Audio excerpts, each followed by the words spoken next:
இன்றைக்கு டிஎன்பிஎஸ்சில டிஎன்பிஎஸ்சியை நம்பி தேர்வு எழுதக்கூடிய மாணவர்கள், இந்த போட்டித் தேர்வு எழுதக்கூடிய மாணவர்கள் நிலை தமிழ்நாட்டுல என்னவா இருக்கு சார்?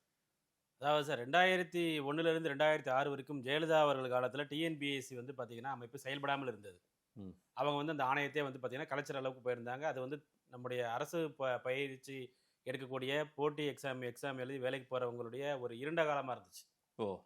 அதுக்கப்புறம் 2007ல கலைஞர் வராரு. அவர் நெறைய எக்ஸாம்ஸ் வைக்க ஆரம்பிச்சுட்டாரு.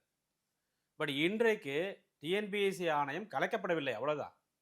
ம். 5,50,000 லட்சம் 3 லட்சம் அரசு காலி பணியிடங்கள் நாங்க நிரப்புவோம். அதுபோக 2 லட்சம் எக்ஸ்ட்ரா நிரப்புவோம். மொத்தமா 5,50,000 லட்சம் காலி பணியிடங்கள் நிரப்புவோம்னு சொல்லி எலெக்ஷன் மேனிஃபெஸ்டோல சொல்லும்போது, அதை நம்பிதான் போட்டித் தேர்வுக்கு பிரிப்பேர் பண்ணக்கூடிய மாணவர்கள் வந்து வாக்களித்தார்கள். ம். அரசு ஊழியர்கள் வாக்களித்தார்கள். எப்போதுமே அரசு ஊழியருடைய வாக்கு யாருக்குன்னா டிஎம்கேவுக்குங்கிறது எழுதப்படாத விதி. ம். பட் இன்று அரசு ஊழியர்களும், ஆசிரியர்களும் இன்னைக்கு வந்து சென்னையில போராட்டம் நடத்துறாங்க.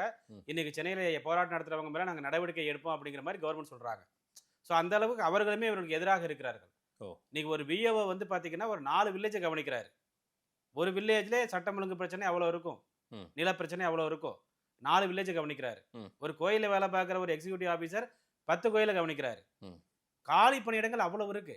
5,50,000 லட்சம் காலி பணியிடங்கள் நாங்க ஃபில் பண்ணுவோம்னு சொல்லி கடந்த 4 வருடங்கள்ல ம். வெறும் 31,722 ஜஸ்ட் 31,722 பை டிஎன்பிஎஸ்சி. 5,50,000 லட்சம் காலி பணியிடங்கள்ல 5,00,000 லட்சம் காலி வெறும் பணியிடங்கள்ல 31,000 வெறும் பேர். 31,722. இந்த வருஷத்துக்கு 1 லட்சம் பேருக்கு நாங்க அரசு வேலை வாய்ப்பு அதெல்லாம் வந்து பாத்தீங்கன்னா கட்டுக்கதை சுத்த போய். நீங்க டிஎன்பிஎஸ்சி வெப்சைட்ல நோட்டிபிகேஷன் ரீசெண்டா என்ன எடுத்து நீங்க பாத்தீங்கன்னா 2022ல 10,023 வேகன்சி ஃபில் பண்ணிருக்காங்க. ம். 2023ல 3,069 வேகன்சி ஃபில் பண்ணிருக்காங்க. ம். 2024ல 8,069 வேகன்சி ஃபில் பண்ணிருக்காங்க. ம். 2025ல இப்ப எக்ஸாம் நடத்துறாங்க. அவ்வளவுதான். சரி. நீங்க வந்து அந்த ஃபேமஸா நடக்கக்கூடிய குரூப் 2, குரூப் 1, குரூப் 4 2024 நடந்துச்சு. 23ல கிடையாது. இப்ப 24 அகைன் கால்ஃபர் பண்ணி